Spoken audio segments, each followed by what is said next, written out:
औज़ुबिल्लाहिमिनश्शैतानिर्रजीम बिस्मिल्लाहिर्रहमानिर्रहीम अस्सलामु अलैकुम वरहमतुल्लाह। आपको याद होगा कि पिछली 2 क्लासेस में हमने ये सीखा है कि जुमला इस्मिया में ज़ोर कैसे पैदा करना है और साथ ही साथ हमने उसके मुतालिक कुछ एक्टिविटीज़ की थी। जैसे ये 3 एक्टिविटीज़ यहाँ पर मौजूद हैं। अब हम एक स्टेप आगे चलते हैं और आज के टॉपिक का नाम है जुमला फ़िअलिया में ज़ोर पैदा करना। लेकिन उससे पहले हम थोड़ा मुख्तसरन ये समझते हैं कि ज़ोर पैदा करने के लिए हमें कौन कौन सी पॉइंट्स चाहिए। जैसे जब हमने जुमला इस्मिया में ज़ोर पैदा किया था तब हमें एक तो इन्ना का इस्तेमाल करना पड़ा था जो हर्फ ताकीद है या हर्फ मुशब्बा बिलफ़ेल है, यानी जो ज़ोर देने के लिए आता है। उसके बाद हमने लाम का इस्तेमाल किया यानी मज़ीद ज़ोर देने के लिए। अगर किसी शख्स को आपकी बातों पर यकीन नहीं है तो आप उसे एक इन्ना के साथ जुमला बताएंगे और एक लाम के साथ बताएंगे। उसके बाद फिर हमने देखा कि अगर कोई और भी तभी भी हमारी बात पर ध्यान नहीं दे रहा, तवज्जो नहीं दे रहा, तो हम उसे कसम के साथ कहेंगे कोई बात। और उसके बाद लास्ट हमने देखा कहने वाले का जोर के बाद कह कौन रहा है। जैसे हमारे पास मिसाल है कि अल्लाह कह रहे हैं इन्नल्लाह, यकीनन अल्लाह, या फिर मैं कह रही हूँ, चाहिए इन्नल्लाह यकीनन अल्लाह लगफूरुन, बड़ा बख्शने वाला है। इन्नल्लाह लगफूरुन, तो ये लगफूरुन, तो यहाँ पर अगर मैं मज़ीद इसको कसम के साथ बयान करूँ तो वल्लाही, अल्लाह की कसम, इन्नल्लाह यकीनन अल्लाह, लगफूरुन, बड़ा बख्शने वाला है। अल्लाह वाकई सच में बख्शने वाला, यानी इसमें 4 जोर आ गए। हम इसका तर्जमा उस तरह से कभी नहीं कर सकते। वल्लाह, इन्ना, फिर लाम और फिर कह कौन रहा है। खैर मैं तो खैर इतनी खास नहीं हूँ, लेकिन अल्लाह अगर खुद अपने लिए कहे इन्नल्लाह लगफूरुन तो बात तो और ज़्यादा दम रखने वाली हो जाएगी ना। तो ये 4 बातें आपने नोट करनी है किसी भी जुमले में अरबी में ज़ोर देने के लिए। ये तो खैर जुमला इस्मिया की मिसालें थी कि जुमला इस्मिया में आप इन्ना को इस्तेमाल करेंगे या लाम को इस्तेमाल करेंगे या कसम को इस्तेमाल करेंगे या कहने वाला कौन होगा। अब हम चल रहे हैं जुमला फ़ेलिया की तरफ। जुमला फ़ेलिया में हमें भी ऐसे ही कुछ अल्फाज चाहिए, कुछ चीज़ें समझनी है। बहुत ही आसान है, बस पूरी तवज्जो यहाँ मरकूज़ कीजिएगा। जुमला फ़ेलिया में हमने 2 तरह के जुमले देखे थे, एक माजी यानी जो बात पास में बात की गई हो, और दूसरा हाल या मुस्तकबिल यानी एक ऐसा जुमला जो दोनों को कवर करे, हाल को भी और मुस्तकबिल को भी। और इन दोनों को मिलाकर हमने नाम लिया था मुज़ारे, यानी अरबी ज़बान में मुज़ारे कहा जाता है उस जुमले को जो हाल भी कवर करे और मुस्तकबिल भी। हाल और मुस्तकबिल को आज हमने नहीं देखना। हाल और मुस्तकबिल यानी मुज़ारे को हम इंशाल्लाह आइंदा क्लास में देखेंगे। आज की जो हमारी क्लास है उसमें हम माजी को कवर करेंगे। इसमें हम माजी के जुमले को जोर देंगे, लेकिन उससे पहले हमें थोड़ा ये याद रखना है कि माजी का जुमला होता कौन है, होता क्या है और उसको कैसे बनाया जाता है। तो यहाँ पर आप मिसाल देख लें माजी के जुमले की। किसी भी जुमले में, जुमला फ़ेलिया में आपको 3 चीज़ें मिलेंगी। एक फ़ेल यानी कि वो काम जो हो रहा है, एक फ़ाइल यानी कि वो जो काम कर रहा है, और तीसरा ये ऑप्शनल है यानी कि ये हर फ़ेल के साथ नहीं आता, मफ़ऊल जिस पर काम किया जा रहा है। और बहुत ही आसान मिसाल हम देखते हैं, जैसे नसर, मदद के लिए आता है, और फ़ाइल को अगर हम ज़ाहिर करें, एक तो फ़ाइल इसके अंदर मौजूद है लेकिन हम ज़ाहिर करें तो हम उसे हालत रफ़ा में लिखेंगे क्योंकि फ़ाइल हालत रफ़ा में होता है। तो नसर हामिदुन, हामिद ने मदद की, हामिद ने मदद की। अब अगर मैं कहूँ कि किसकी मदद की यानी मदद किसकी की गई है, तो मैं मफ़ऊल को हालत नसब में लिखूंगी, नसर हामिदुन महमूदन। अगर आप किसी को ये बताएं नसर हामिदुन महमूदन, हामिद ने महमूद की मदद की, तो हो सकता है कि कोई आपका यकीन ना करे, तो उसको मज़ीद वाज़ेह करने के लिए, मज़ीद ज़ोर देने के लिए आप क्या करेंगे, आप उसमें कद का इस्तेमाल करेंगे। क्या करेंगे? कद का इस्तेमाल। जैसे हमने जुमला इस्मिया में इन्ना का इस्तेमाल किया था, अब हमने जुमला फ़ेलिया में, वो भी माजी में, मुज़ारे में नहीं, हाल और मुस्तकबिल में नहीं, अभी हम हाल और मुस्तकबिल नहीं पढ़ रहे हैं, अभी सिर्फ माजी में हमने कद का इस्तेमाल करना है। اور قد کے بارے میں جان لیں کہ یہ قد جملے میں کوئی اعرابی تبدیلی نہیں لاتا. جس طرح جملہ اسمیہ میں ان مبتدا کو حالت نصب میں لے گیا تھا، تو قد نہ تو فاعل کو کہیں لے جائے گا اور نہ مفعول کو کسی میں لے جائے گا اور نہ ہی فعل میں کوئی تبدیلی لائے گا.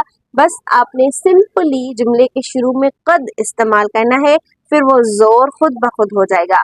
آپ قرآن پاک میں جب قد کا ترجمہ پڑھیں گے تو وہ آپ کو تحقیق کے معنی میں ملے گا. یہ پرانی اردو میں تحقیق کا لفظ زور کے لیے استعمال ہوتا تھا، لیکن آپ اس کا ترجمہ واقعی کے ساتھ یا سچ میں کے ساتھ یا بے شک کے ساتھ بھی کر سکتے ہیں، کیونکہ یہ زور دینے کے لیے آئے تو آپ کسی طرح سے بھی کر سکتے ہیں. یعنی آپ کسی کو بتا رہے ہیں کہ حامد نے محمود کی مدد کی، کوئی آپ کا یقین نہیں کر رہا تو اس یقین دلانے کے لیے آپ شروع میں قد کا استعمال کریں گے، جیسے قد نصر، یقیناً، واقعی یا سچ میں، نصر مدد کی، حامد حامد نے، محمودن محمود کی. بات سمجھ میں آ گئی؟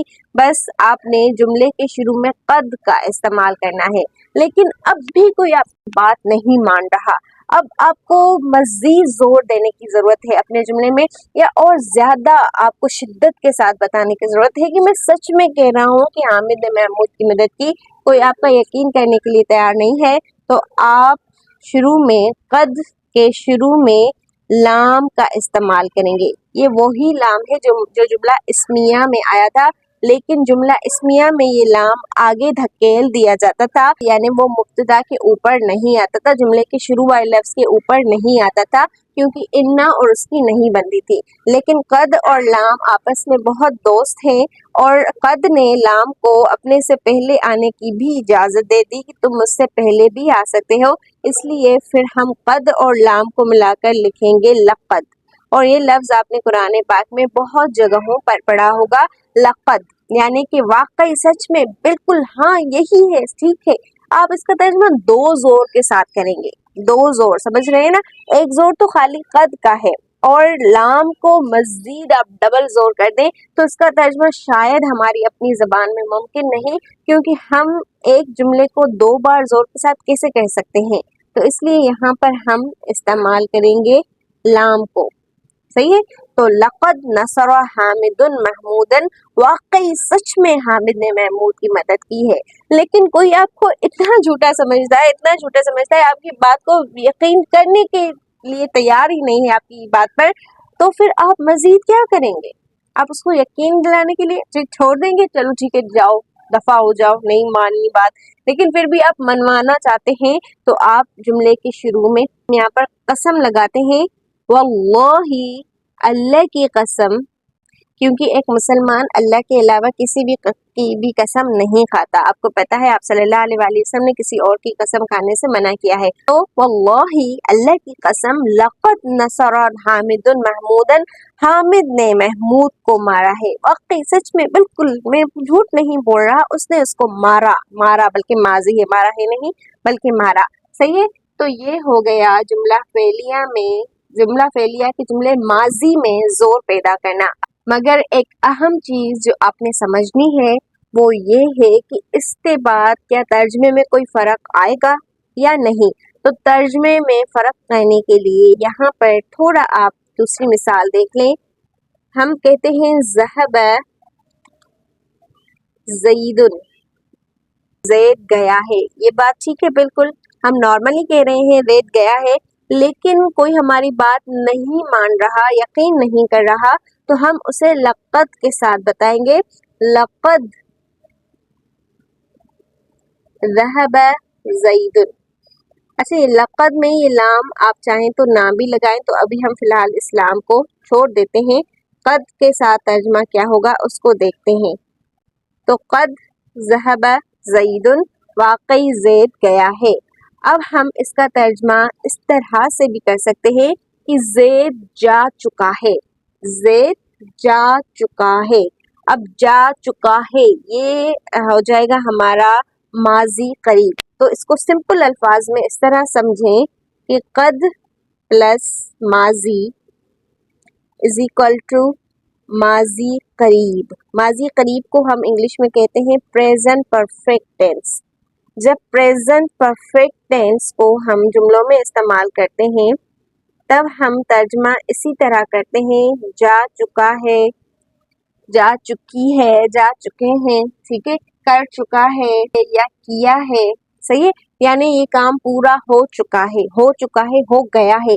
तो ये एक तरह का जोर है जब हम एक कहते हैं ना कि कोई काम अभी हो चुका है, माजी करीब में मुकम्मल हो गया है, ज़ैद जा चुका है, तो हम इस पर जोर दे रहे हैं कि वो है ही नहीं यहाँ पर क्योंकि वो जा चुका है। समझ में आ रही है? तो इसका आप तर्जमा है के साथ करेंगे या फिर चुका है के साथ करेंगे या गया है, आया है, सोया है, सही है।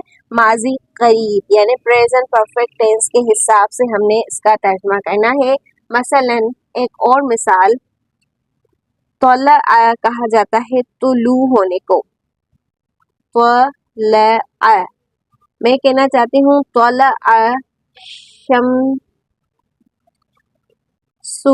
अब यहाँ पर तला आ नहीं आएगा क्योंकि ये मोनस लफ्ज है, तो हम यहाँ पर तला अत करेंगे, तला अत अशमसु।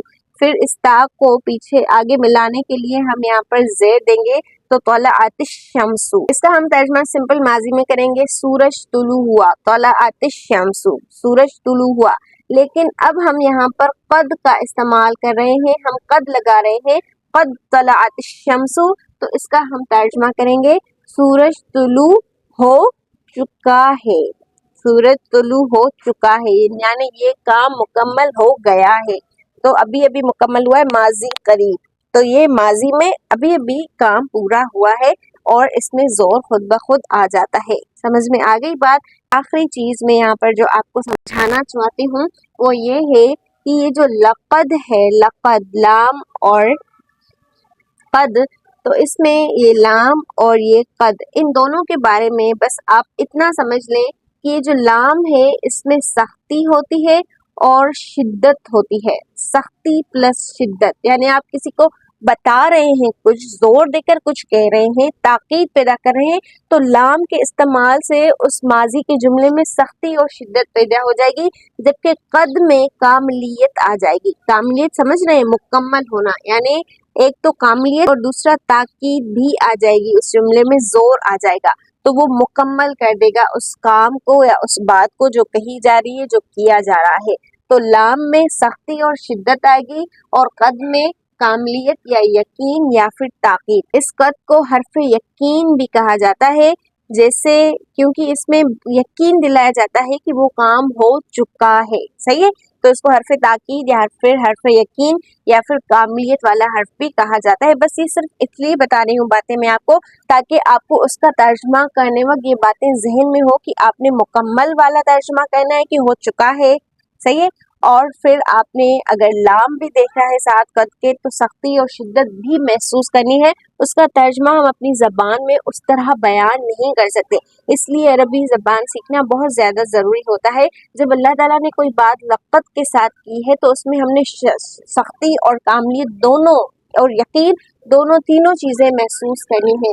तो अल्लाह ताला से दुआ है कि अल्लाह ताला हमारे लिए अपने कलाम को समझना बहुत ही वाज़ेह कर दें, आसान कर दें, ताकि हम उसकी एक एक पॉइंट को समझ सकें। तो अब जो एक्टिविटीज़ आपको दी जा रही है वो एक्टिविटीज़ आपने मुकम्मल करनी है। इंशाल्लाह प्रैक्टिस वक्त से आपको पूरी बातें समझ में आ जाएंगी, तो आपने उन तमाम बातों को जहन में रखना है। फिर हम मिलेंगे। अस्सलाम वालेकुम वरहमतुल्लाह।